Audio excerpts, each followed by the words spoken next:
في موضوع آخر الآن نتحول إلى الميناء الترفيهي بحومة السوق بجربة، وفي مواكبة لفعاليات معرض الصناعات البحرية وتجهيزات السفن بمشاركة الأطراف ذات الصلة. تأتي هذه الدورة التأسيسية لدعم مجال الموانئ الترفيهية وتطويره.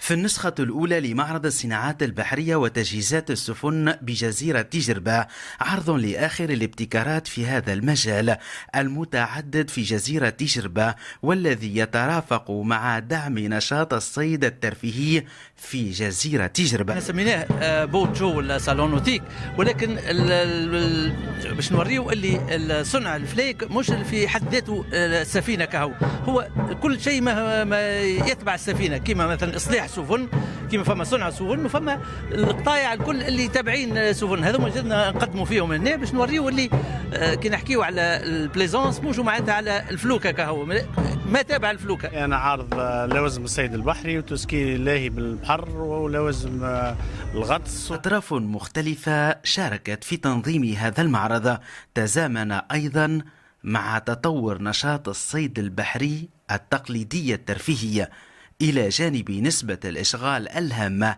لميناء الترفيهي بمدينة حومة السوق. أنا ميناء ترفيهي في جربة اللي نجم نوفروا برشا خدمات، نجموا نبيعوا سفن، نجموا نصلحوا سفن، عندنا دي زاكسسوار. ماذا بينا أن ندفعوا لي بروفيسيونيل الصناع والمهنيين أنهم يجتمعوا، أنهم يعرضوا يوريوا لي كومبيتونس نتاعهم، يوريوا إلى أي مدى مع القطاع هذا متطور في تونس وحديث ومواكب لما يسير في حول العالم، ونحبهم كذلك يصطفوا من أجل النهوض بالقطاع السياحي والترفيهي في تونس. نشاط احنا من عام لعام نلقاو تحسن، خاطر نلعبوا برشا على الاسعار، دونك قاعدين ننافسوا في مواني معناها في اوروبا، قاعدين نستقطبوا في حرفاء جدد.